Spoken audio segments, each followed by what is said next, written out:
Hola, ¿qué tal? Mi nombre es Sheryl Arjona y me encuentro ahorita mismo con el doctor Oriel Melo Mendoza.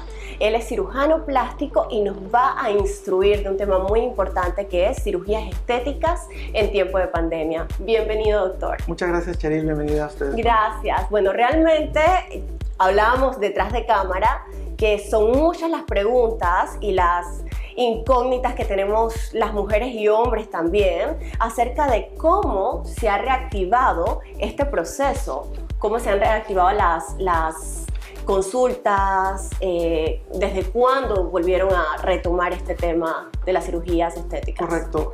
Bueno, este año ha sido un año bastante diferente a todos los demás y por tal motivo, por esta situación de la pandemia, se suspendieron desde marzo las cirugías selectivas y las consultas para evitar que el paciente pudiera tener un riesgo de contagio hasta que supiéramos cómo manejar esto.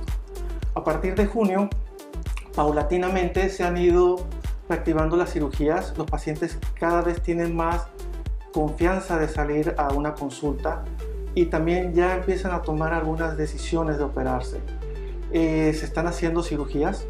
Se están haciendo con mucho cuidado y por tal motivo lo hacemos con bastante confianza. Pero entonces, ¿usted cree que es muy seguro tomar la decisión de tomar en cuenta un procedimiento quirúrgico en estos momentos? Sí es seguro, pero tenemos que estudiar muy bien al paciente antes de su cirugía para saber que nos va a ir muy bien, no vamos a tener complicaciones e igualmente el paciente tiene que estar de acuerdo de cumplir con los requisitos para poderse operar. Eso sí es seguro.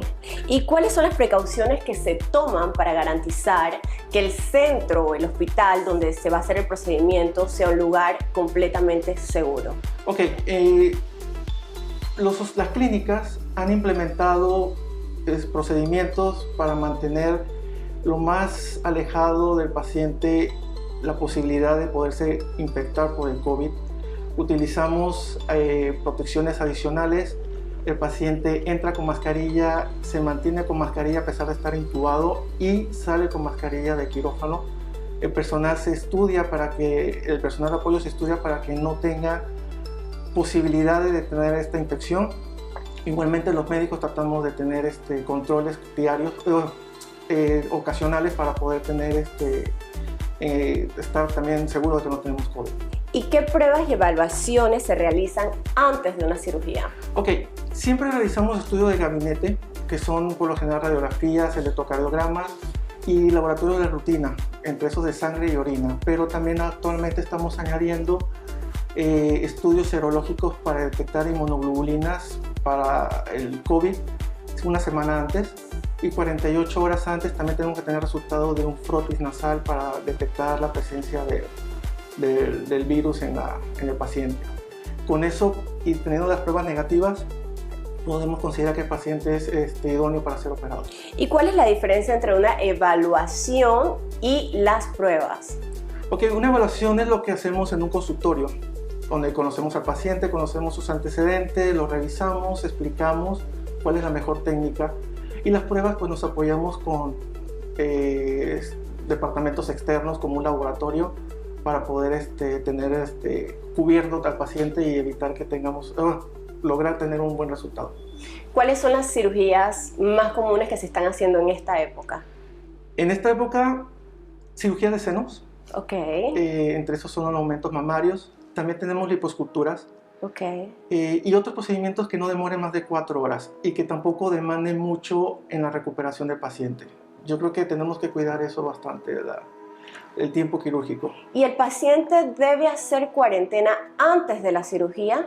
Sí, antes y después, 7 días antes, para evitar estar en contacto y que alguien lo pudiera enfermar durante los exámenes que se están haciendo, y 14 días después. Los 14 días después, pues limitar solamente a los familiares su burbuja, los que hacen las terapias y a su médico sus citas de control. Y al momento que ya se decide el paciente por hacerse la cirugía, se pone fecha y demás, puede venir con un familiar, puede venir acompañado. ¿Cuál es el procedimiento que se da? Siempre es conveniente que el paciente esté acompañado de un familiar. Ambos van a entrar el día de su cirugía a la clínica donde el familiar va a estar en conocimiento de lo que se le va a realizar al paciente.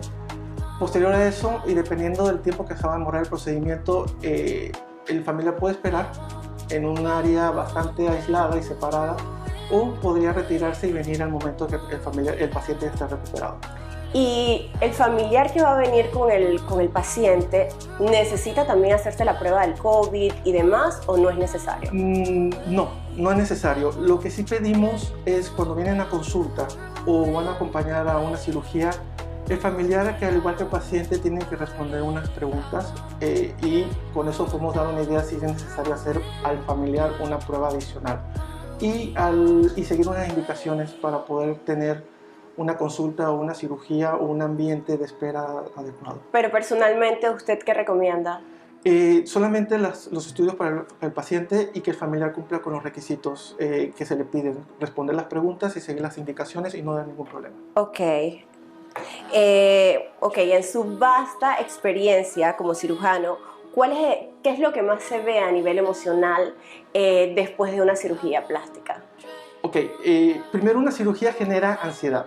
Hay un sinnúmero de emociones de pacientes que se han operado varias veces, que son unas que va a ser su primera vez, y después de la cirugía la paciente piensa o quiere verse como se imaginaba antes de inmediatamente, pero le explicamos a ellos de que tenemos que esperar. Hay un proceso de recuperación y un proceso de acomodo de la cirugía, tiene que desinflamar, y por eso pues es necesario tener una paciencia bastante marcada. Claro, es todo un proceso, ¿no? No se ve eso, es verdad. Las expectativas a veces es como que me opero y enseguida me levanto y voy a quedar flaca, si es una lipoescultura, y si es los senos van a verse perfecto, pero realmente es un proceso que toma su tiempito. Correcto. Pero vale la pena esperar. Ok, y los costos de las cirugías varían dependiendo del paciente, o no importa. O sea, una lipoescultura va a ser igual para una persona que pesa 300 libras como para otra que pesa 140, y viceversa con los senos, los tamaños de los implantes. Siempre es importante la evaluación. No es lo mismo hacer una lipoescultura de 1 hora, que vas a hacer un abdomen solamente anterior en una persona delgada, o una lipoescultura de 4 horas en una persona que tiene que trabajar espalda, cintura, muslos. Entonces, siempre es importante una evaluación, y por consiguiente los costos varían. Igualmente en los senos. Los senos pueden ir desde un aumento sencillo hasta una reducción mamaria de 5 o 6 horas, ¿no? Claro. Entonces, y eso va a incrementar los costos. Igualmente, en época de pandemia, quizás algunos médicos hayan hecho algunos ajustes en sus honorarios, pero las clínicas sí han incrementado sus costos debido a que necesitan tener más gastos de operación con respecto para cuidar más a los pacientes en esta época. Esto ha sido muy interesante, porque realmente son preguntas que todos nos estamos haciendo. Le hemos tenido fobia al tema de hospitales, hasta ir a un dermatólogo le tenemos mucho pavor, pero escuchando al doctor uno ya se siente seguro de que se toman las medidas adecuadas para que el paciente pueda seguir llevando una vida normal, porque al final del día tenemos que seguir viviendo. Eso es algo que tenemos que retomar la vida, no nos podemos detener, no nos podemos encerrar todo el tiempo en casa, y tenemos que fluir. Así que eso es muy importante. Ahora yo quiero hablar algo muy personal, porque el doctor Oriel Melo es mi cirujano. Yo ¿cuánto fue? ¿Hace 2 años? 2 años más o menos. Hace 2 años tuve una operación. Yo sentía un dolor en el seno izquierdo. Entonces había ido donde el ginecólogo y demás, me habían hecho ultrasonido, tenía un poquito de miedo. O sea, no era nada en ese momento, pero no sé si recuerda todo que fue, o sea, fue un tema delicado. Sí. Algunas molestias, digamos. Sí, entonces la verdad yo quedé súper contenta con todo el resultado. Me hice también una lipoescultura, traté de engordar, no pude. Pero me fue muy bien con el doctor, así que por eso más que nada me atreví a no consultarle a cualquier doctor, a cualquier cirujano, sino con alguien con quien yo haya tenido la confianza y con quien me haya ido muy bien. Y la verdad es que el doctor para mí fue lo máximo, de verdad no tengo quejas. Muchas gracias, Cheri, fue con gusto. Gracias, doctor, gracias por su tiempo. Gracias. Así que bueno, nos despedimos. Mil gracias y espero que les guste la entrevista.